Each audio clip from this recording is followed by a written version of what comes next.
I was raised in a family where the expectation was, well, you're a girl, you're going to go to college, you're going to be really educated, you're going to be part of the community, you're going to work really hard, you're going to buy your own house, you're going to do all these things. I literally had a book called Feminist Fairy Tales.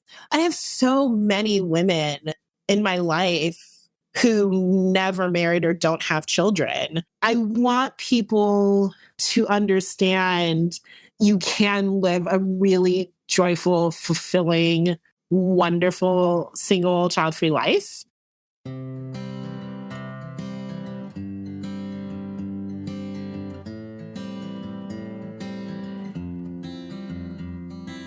That was today's guest, Kat. Hi, everyone, and thank you for joining me. My name is Nandita Bajaj, and I'm the host of Beyond Pronatalism, Finding Fulfillment with or Without Kids, an interview series in which, through intimate conversations with women and men from diverse backgrounds, I explore how they are courageously and creatively navigating pronatalism, the often unspoken pressures to have children, whether from family, friends, or the culture at large. In each episode, I dive into personal stories with people who are forging unconventional pathways to fulfillment, including redefining what family means to them, whether that means being child-free or childless, having biological kids, adopting or fostering children or animals, or creating close-knit communities of friends and loved ones. Hi, Kat, and welcome to Beyond Pronatalism. It is awesome having you here. Thank you for joining me. Oh my gosh, I'm so excited to be talking to you. So thank you for having me. Absolutely. And we both met probably 6 or 7 months ago at an online child-free event where we were both speakers. And I think we both had a moment where there was just this mutual curiosity of wanting to get to know the story behind each other's lives. And it has been wonderful getting to know you personally. And I'm excited actually to dig a lot deeper about everything that brought you here. Me too. I mean, I was lucky because you were on my podcast first. And so I got to learn all about you. So now the tables have turned. Yes. And please introduce yourself. Tell us a little bit about what you do, where you live, anything that you think would be helpful for our listeners to get to know you. Sure. My name is Kat Calvin. I live in Arizona. I just recently moved here from Los Angeles to do a thing that the single child-free women and families often do, which is family caretaking. I run a nonprofit called Spread the Vote and Project ID. And what we do is we help people around the country get government-issued photo IDs. I realize you're in Canada, I'm in the States, and it's not a problem that you have in Canada. And then we also work during elections to help them vote. And then politically, I work towards changing policies and hopefully eventually getting a bill passed in Congress that would expand access to IDs across the country. And so that's what I do professionally. I'm 40. I'm obviously, as I said, single and don't have children. And that's all I can think of at the moment. That's very cool. And of course, you have a book, a recent book that you wrote that was also about the same thing. And I see it's right behind you, American Identity in Crisis. You want to tell us a little bit more about that?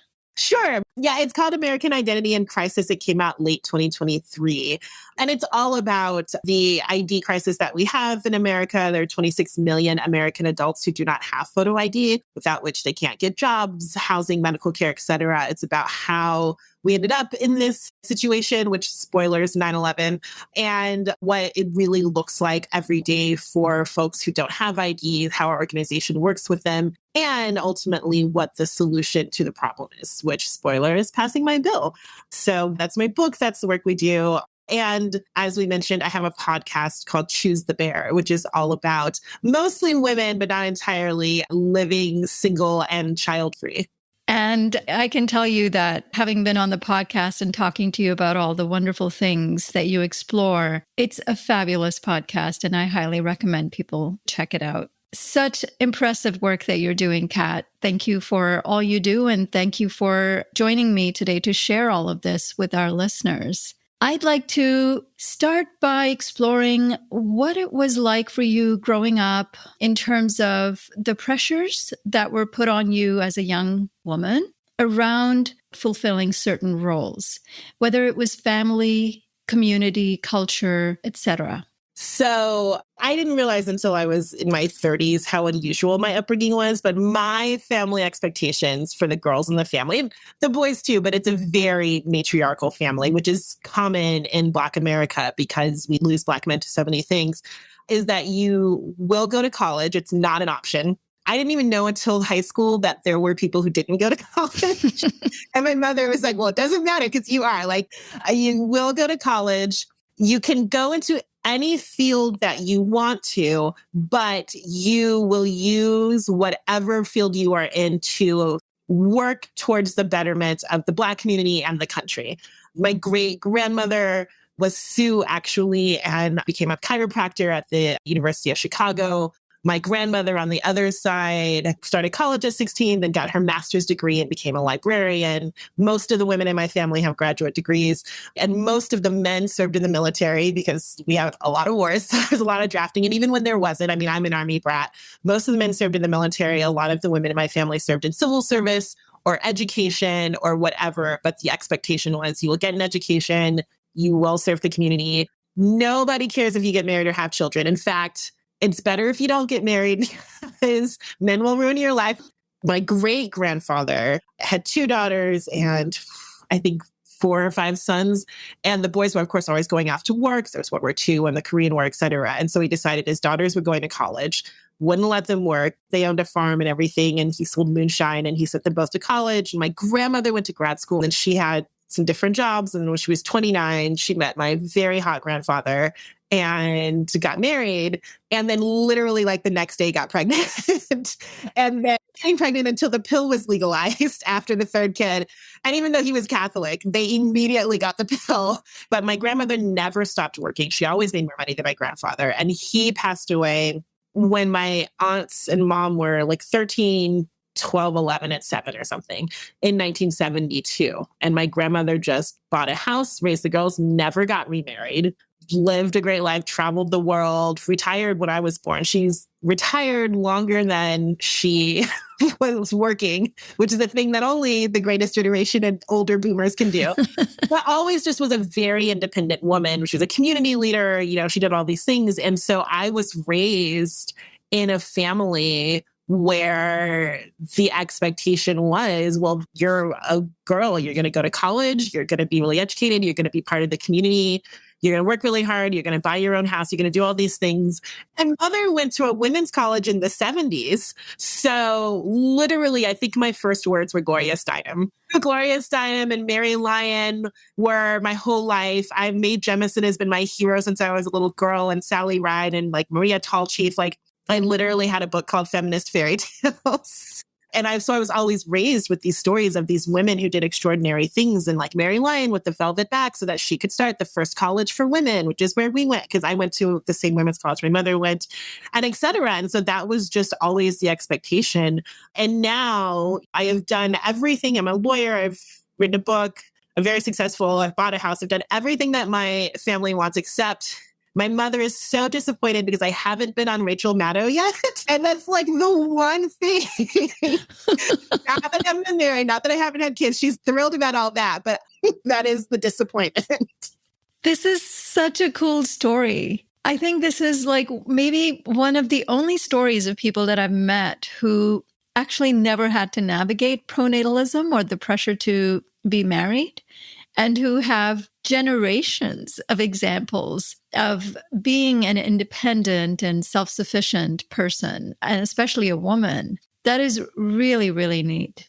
You know, it's funny because there were so many things that I didn't understand about women and women's perspectives and things they would say. And it really wasn't until I was in my 30s when I was like, oh, I was raised really differently, and things started to make a lot more sense. And now, like even doing the podcast, and I just talked to so many women who they were pressured to have kids, or not having kids was a tough decision or whatever. And like, it's so foreign to me. Even like I said, my aunt, she's everyone's favorite. She never got married, never had kids. And she was 19 when I was born, and I'm the oldest grandchild. And so we've always been really, really close. I have so many women in my life who never married or don't have children, that I always looked up to those women. And because I was from a young age exposed to so many heroes, right? Gloria Steinem never had children and married when she was later in life. And Mary Lyon never married or had children, right? And Mae Jemison never married or had children. Like all of the women I grew up with absolutely worshiping never married or had children. It was always so obvious to me. And even when you look at female world leaders, mostly they're either unmarried or they don't have children or they did it later in life or they had kids really, really early in life and then they grew up and then they were able to do things. I remember I was 7 years old and it was, late 80s, early 90s. Whitney Houston, The Greatest Love of All, was on the radio every 5 seconds. And I remember listening to him one day and she said, I believe the children are the future. And I was like, what about women? And I had this whole feminist debate in my head. And then I decided I'm never getting married and having kids. And I told my parents, and I mean, I was 7, but they were like, okay, whatever. Yes. But that was like a really defining moment for me. And certainly you get older and you sort of think you change your mind or this or that. But really 90% of the time I've been pretty set. And by the time I got to being like a professional adult and like the work I do now, the whole first year, I spent 11 months of it on the road, driving across the country, starting my nonprofit. I could not have done that if I had kids.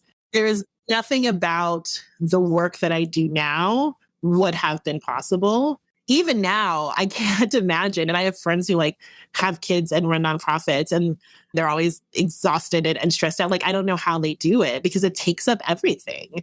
And I wouldn't be able to have moved here to be able to take care of my grandmother, and all these things. So like, I recognize more every day and more as I do this podcast, how fortunate I was. But also it was so not a thing that it's so hard for me to understand, like just the idea of anybody caring if you have kids. And even, it's funny because I'm now in this town and there's a lot of retirees. It was a very sort of small rural town in Arizona. And whenever I talk to an older lady, she says, oh, do you have kids? And I say, no, I'm not married. Good for you. Like that's always the response. I have never had anyone, even a stranger, say, really, why don't you have kids? I've never had that. And it's crazy to me that so many people that they have the opposite experience. Because I always get like, good for you. Honestly, you sound to me like you're from a different planet and definitely not the United States of America. And like you're saying, some really insular community that you were insulated for that long, like until your 30s, that it took you to realize that you were raised differently. So I know you said like within the Black community, there isn't as much pressure. Is that really true for generally? There is a real divide. And you can look at it statistically. For Black women, there are a very high percentage of Black women who are unmarried and have children, which is largely because of our prison industrial complex and some other things. And then there is also, but if you are a Black woman who has an education, it is very unlikely that you are married or have children. And it is far more so than women of any other race. I think another reason that took me a long time to realize that I was weird is because most of my friends are unmarried and don't have kids. I have some friends who are like divorced and have a kid, maybe some married friends, but really, even in my social circle, the vast majority of the people I talk to every day either are single and don't have kids, or, like a couple of my best friends have one. And that's Black women, but also women of other races and the occasional dude. But like, I think a lot of it has to do with education and privilege. I mean, I'm so wildly privileged, really, for women of any demographic to have this many women in the family who both have college degrees and graduate degrees, and like back to my great grandmother is very unusual. And so the privilege of having a great grandfather who was forward thinking enough to say, my daughters are going to college, and was willing to do the work and, sell moonshine and whatever else to make sure that happened. That didn't happen for most women, regardless of what race they were or where they came from or anything else. And I think that speaks a lot to the type of mindset that is part of my family tradition. That is the reason my grandmother is the way she is. He like fully supported her when she applied for a civil service librarian job that took her to Okinawa and et cetera, like her career, everything. He was so supportive of. His parents were slaves, right? And yet his daughter went to grad school and had a career, and he could not have been more supportive of her, more supportive of my mom and aunts. And he passed away long before I was born. But I think that when I look at the demographic, it really goes two different ways, right? Like we have Spelman College, which is a very old college that is specifically for Black women and has always been notable for its academic success. It was not a marriage mill for Morehouse, which is the Black male college that is right next to it. There's Spelman women go and they graduate at far higher rates than the men at Morehouse College. And so it has always been an educational institute very much specifically to be sure women are educated. In the Black community, women have always had leadership roles, again, because even during slavery, very frequently, married couples were sold away from each other. And usually if the men were sold away, the women were left with the children, or women and children were sold away, whatever. And so for a very long time, and then we had Black men who go to prison at incredibly high rates or who are killed at high rates, et cetera. And so we have a society in which Black women have always taken the lead.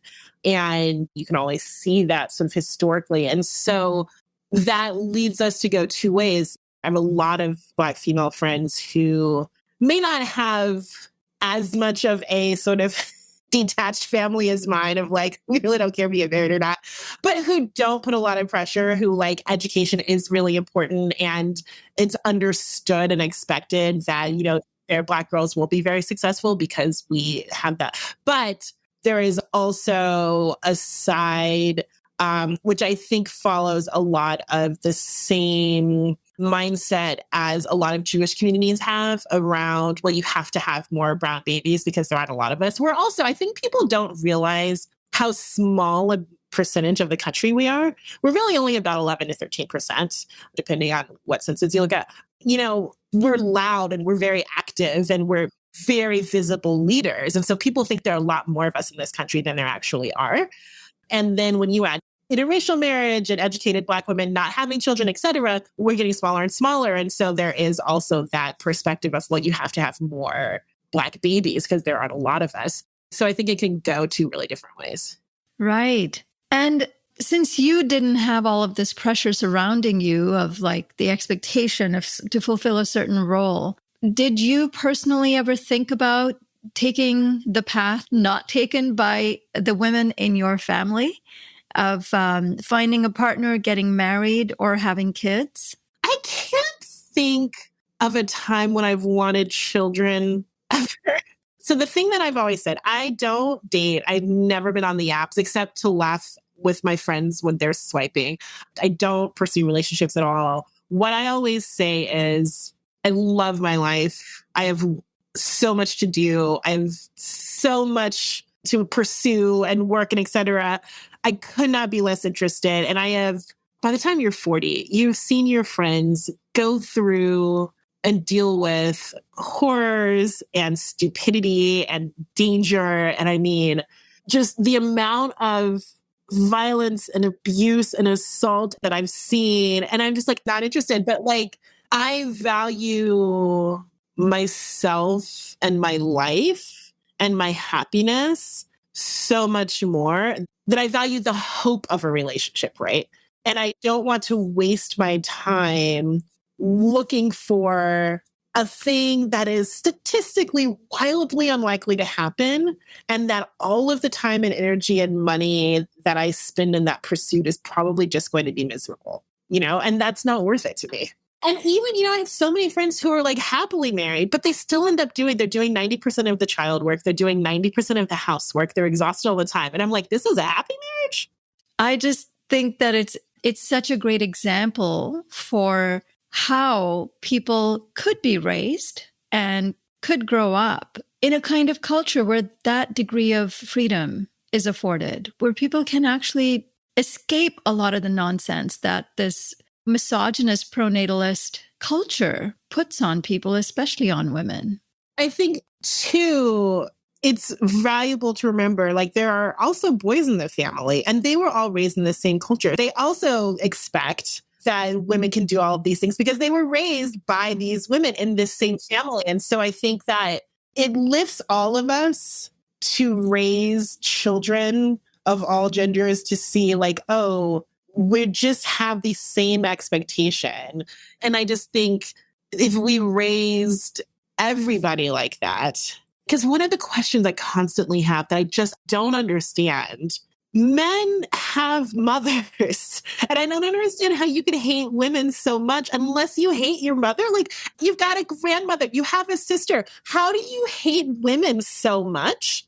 I don't understand it at all. Like, this whole trad wife trend just terrifies me. Like, how are we raising kids at home? And so when I talk to my friends who have no idea who Mary Lyon is, right? Or didn't learn about Gloria Steinem until they were in their women's 101 class in college, right? Or don't know who the first women were in space or whatever.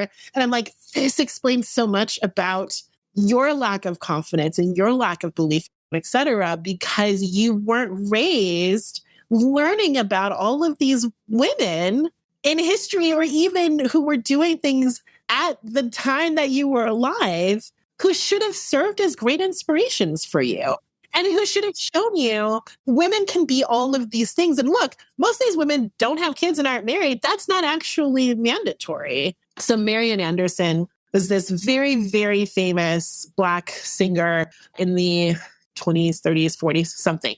Long time ago. And she wanted to sing in Washington, D.C. at Constitution Hall, which was run by the Daughters of the American Revolution, which is a historically wildly racist organization. And they said no. And so she said, fine. And she went to the Lincoln Memorial and she had a massive concert there that to this day is one of the like biggest, most historic events that we still talk about.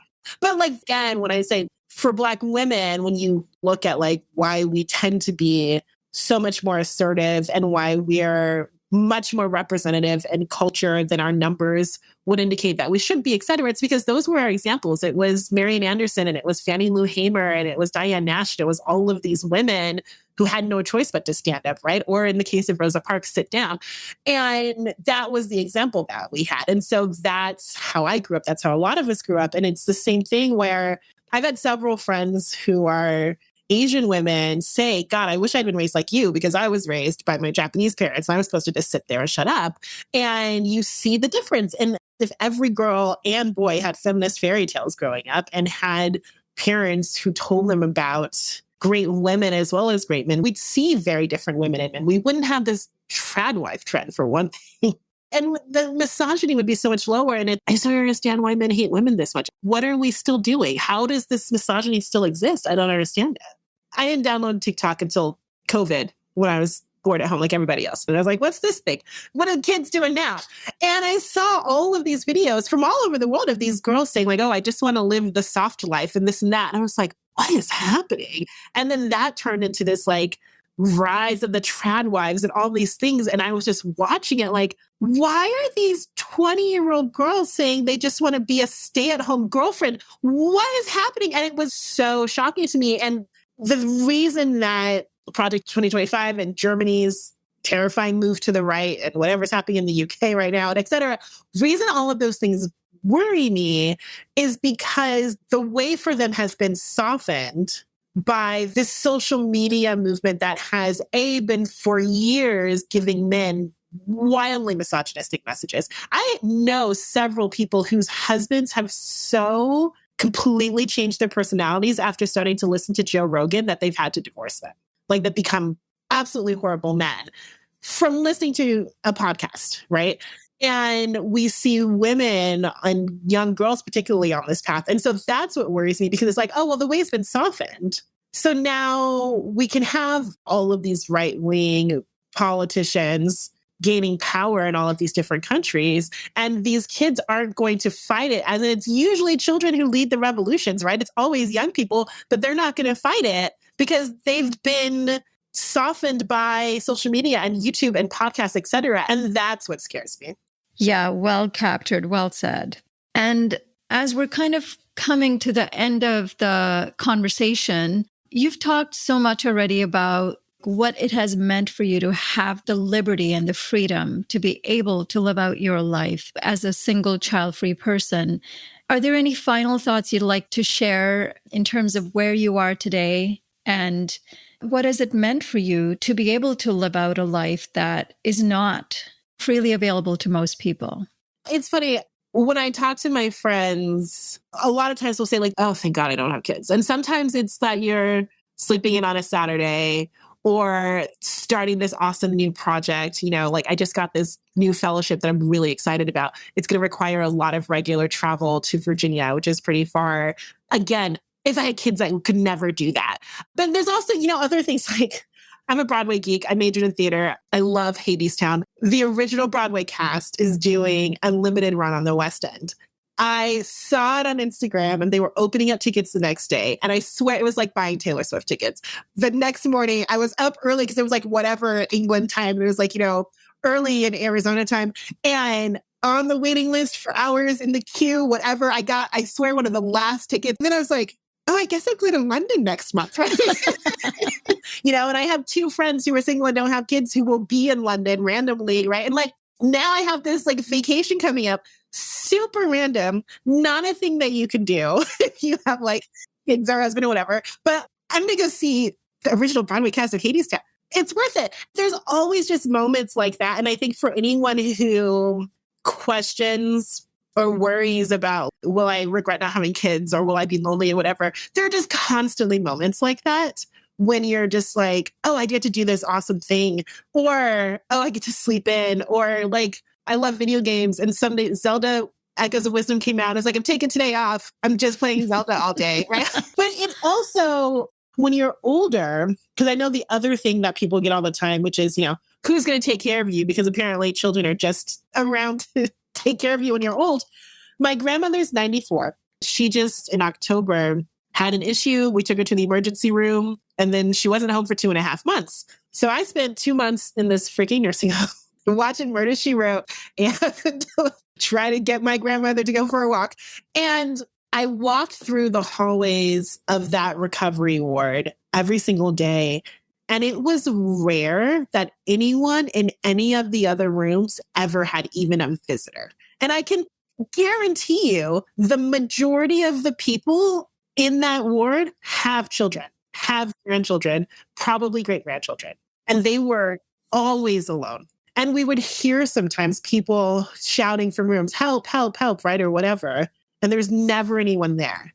And that for me, it was such a stark reminder of the fact that having children is not an indicator of whether or not you will be cared for when you're old. But I also know, like my friends who don't have kids or who have, because all of my friends who have kids only have one, who like, if they're in the hospital, I'm getting on a plane and I'll be there, no matter how old we are, right? Like I know that they have chosen family and networks and friends and whatever so that we won't be alone. And like, that is something that we can build. But depending on, will I have a kid, they'll be here. That is not the case. And the reason I started the podcast is because I recognize that I'm just like ridiculously lucky and an outlier in how I was raised.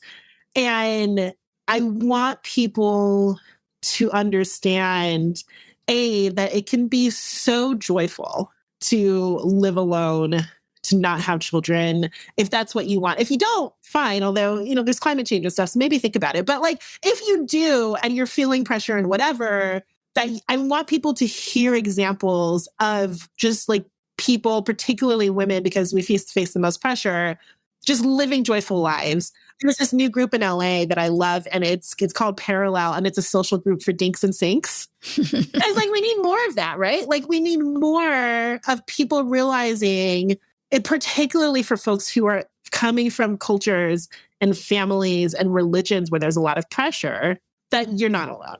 And that you can live a really joyful, fulfilling, wonderful, single, child-free life, or just child-free and partnered or whatever configuration you want, and to experience that for yourself rather than letting the pressures get to you.